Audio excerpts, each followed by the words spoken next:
2014 সালে কেন্দ্রে ক্ষমতা দখলের পর প্রধানমন্ত্রীর শপথ নিয়ে সবকা সাথ সবকা বিকাশের ঘোষণা দিয়েছিলেন নরেন্দ্র মোদী। এরপর থেকে এই মন্ত্রকে পাথেয় করে গোটা দেশে ক্রমশ এগিয়ে যাচ্ছে বিজেপি। উত্তর পূর্বাঞ্চলের ছোট্ট পাহাড়ি রাজ্য ত্রিপুরাও এর থেকে ব্যতিক্রম নয়। প্রতিদিনই রাজ্যের কোথাও না কোথাও গণদেবতারা দলে দলে যোগদান করছেন বিজেপিতে। শনিবারও দলবদলের চিত্র পরিলক্ষিত হয়েছে কল্যাণপুরের কমলনগরে। এদিন বিজেপির এক সভায় 139 পরিবারের 590 জন ভোটার অন্যান্য দল ছেড়ে বিজেপিতে যোগদান করেছেন, যাদের মধ্যে সিপিআইএম ছেড়ে 38 পরিবারের 148 জন ভোটার পদ্মদলে সামিল হয়েছেন। দলের রাজ্য সভাপতি বিপ্লব কুমার দেব সহ অন্যান্য নেতৃত্বরা নবাগতদের দলে স্বাগত জানিয়েছেন।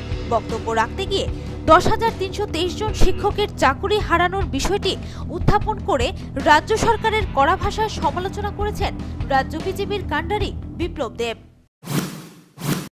চাকরি দেবো, সিপিএম করো, ঘোরাতে ঘোরাতে ঘোরাতে ঘোরাতে যখন বুড়ো হয়ে গেছে, 17 বছর পর চাকরি দিয়েছে এবং চাকরি দেওয়ার পর যারা পায়নি, অবৈধভাবে করা হয়েছে, এরা তখন হাইকোর্টে বেঞ্চ ছিল আগরতলা, সেখানে পিটিশন লাগিয়ে দিয়েছে।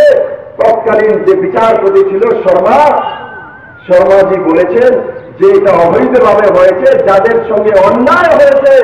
মানিক সরকারের সরকারকে বলেছে 2012-তে যে যাদের সঙ্গে অন্যায় হয়েছে এদেরকে আপনারা রেকটিফাই করে নিন, সুধার করে নিন।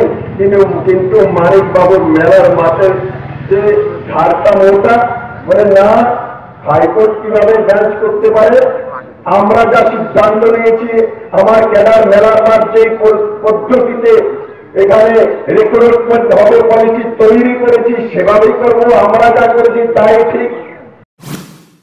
এদিনের জনসভায় বিজেপি খোয়াই জেলার সভাপতি হরিশঙ্কর পাল, রাজ্য যুব মোর্চার প্রভারী অমিত রক্ষিত, স্থানীয় নেতা শব্দকুমার জমাতিয়া সহ অন্যান্য নেতৃত্বরা উপস্থিত ছিলেন। Bureau report, news vanguard.